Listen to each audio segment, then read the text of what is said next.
Hello friends, welcome back to Shashi Vantasala. ఈరోజు వీడియోలో ఒక 10-15 మందికి కట్టెల పొయ్యి మీద సింపుల్ ప్రాసెస్‌లో మనము బగారా రైస్‌ని ఎలా ప్రిపేర్ చేసుకోవాలో చూపించబోతున్నానండి. మనము కట్టెల పొయ్యి మీద రైస్ కానీ, కర్రీ కానీ వండుకున్నామంటే ఆ టేస్టే వేరు కదండీ!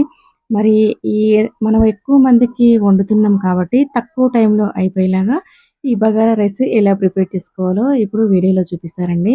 ఇలా మీరు కూడా ట్రై చేయండి. చాలా సింపుల్‌గా, టేస్టీగా ఈ బగారా రైస్‌ని ప్రిపేర్ చేసుకోవచ్చు. ఈ రైస్ నాన్ వెజ్‌లో కాదండి, వెజ్ కర్రీస్‌లో కూడా చాలా బాగుంటుంది. మరి ఈ సింపుల్ టేస్టీ బగారా రైస్‌ని ఎలా ప్రిపేర్ చేసుకోవాలో ఇప్పుడు వీడియోలోకెళ్ళి చూసేయండి. ముందుగా ఇక్కడ నేను సోనా మసూరి రైస్‌ని 3 కేజీలు తీసుకొని వీటిని ఒక 2 సార్లు శుభ్రంగా కడిగి ఈ బియ్యాన్ని ఒక అరగంట పాటు నానబెట్టుకోవాలి. తర్వాత స్టవ్ పైన ఒక వెడల్పాటి మందంగా ఉన్న గిన్నెని పెట్టుకోవాలి. మనం పోపనేది స్టవ్ పైన చేసుకోవాలండి. ఈ ప్రాసెస్ అనేది స్టవ్ పైన చేసుకుంటే మనకి బగారా రైస్ చాలా ఈజీగా అయిపోతుంది. ఇప్పుడు 2 టేబుల్ స్పూన్స్ నెయ్యి వేసుకొని, అలాగే 3 టేబుల్ స్పూన్స్ ఆయిల్ వేసుకోవాలి. ఆయిల్ అంతా బాగా హీట్ అయిన తర్వాత ఇందులో హోల్ గరం మసాలా దినుసులను వేసుకోవాలి.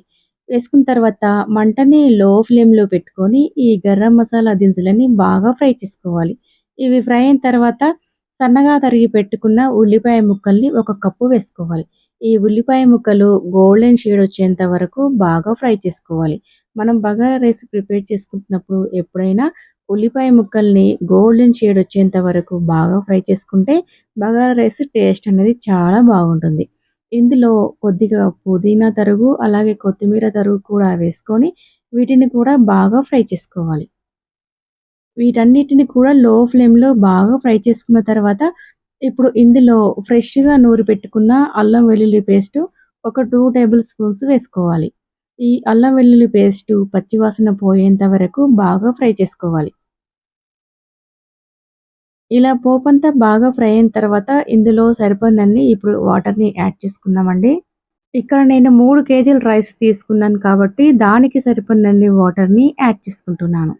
మీరు సోనా మసూరి రైస్ తీసుకుంటే ఒక్క గ్లాసు రైస్‌కి 2 గ్లాసుల వాటర్‌ని యాడ్ చేసుకుంటే మనకి బగారా రైస్ అనేది పొడి పొడిగా చాలా బాగా వస్తుంది. ఇలా ఇక్కడ నేను తీసుకున్న క్వాంటిటీ అనేది ఈ చెంబుతోని 8 చెంబుల వాటర్‌ని వేసుకుంటున్నాను. ఇందులో రుచికి సరిపడినంత ఉప్పు వేసుకొని ఒకసారి అంతా బాగా కలుపుకోవాలి. ఇప్పుడు ఈ స్టేజ్‌లో మనము ఈ బౌల్‌ని తీసుకెళ్ళి కట్టెల పొయ్యి మీద పెట్టుకోవాలి. పెట్టుకున్న తర్వాత ఇందులో 2 టేబుల్ స్పూన్స్ ధనియా పౌడర్ వేసుకోవాలి. గరం మసాలా లాంటిది ఏమీ వేయకుండా ఓన్లీ ధనియా పౌడర్ ఒక్కటి మాత్రమే వేసుకొని ఒకసారి అంతా బాగా కలిపి ఇప్పుడు మూత పెట్టి ఈ ఎసరంతా బాగా మరిగించుకోవాలి. ఇలా ఎసరు మరుగుతున్నప్పుడు మనం ముందుగా నానబెట్టి పెట్టుకున్న బియ్యాన్ని వేసుకోవాలి. బియ్యంలో ఉన్న వాటర్ రాకుండా బియ్యాన్ని మాత్రమే వేసుకోవాలి. ఇందులో ఉన్న వాటర్ అనేవి వచ్చినియంటే మనకి అన్నం అనేది కొంచెం మెత్తగా అవుతుందండి. ఎందుకంటే ఇక్కడ మనము ఆల్రెడీ సరిపోను ఎసరు వేసుకున్నాం కాబట్టి ఇందులో ఉన్న వాటర్ అనేది రాకుండా బియ్యాన్ని మాత్రమే వేసుకోవాలి.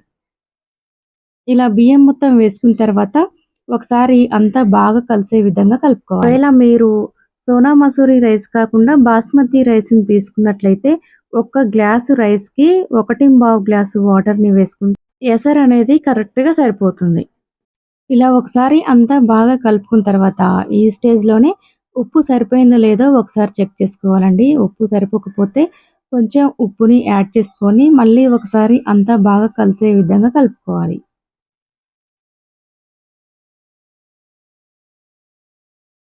ఇలా మొత్తం ఒకసారి బాగా కలుపుకున్న తర్వాత ఇప్పుడు మూత పెట్టి అన్నం అంతా పూర్తిగా ఉడికేంత వరకు ఉడికించుకోవాలి.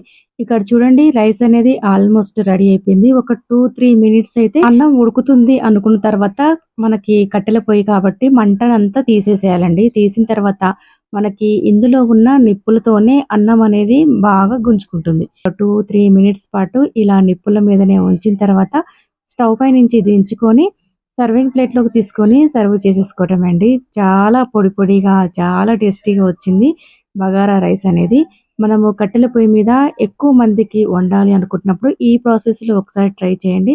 మనము నార్మల్‌గా తయారు చేసుకునే టైం కంటే కూడా ఈ ప్రాసెస్‌లో తయారు చేసుకున్నారంటే మనకి బగారా రైస్ అనేది చాలా తొందరగా అయిపోతుందండి. మరి ఈ సింపుల్ టేస్టీ బగారా రైస్‌ని సింపుల్‌గా ఎలా ప్రిపేర్ చేసుకోవాలో చూసేసారు కదా! మరి మీకు ఈ వీడియో నచ్చితే తప్పకుండా లైక్ చేయండి. నా ఛానల్ ఎవరైనా ఫస్ట్ టైమ్ చూస్తున్నట్లయితే సబ్స్క్రైబ్ చేసుకోండి. Thanks for watching.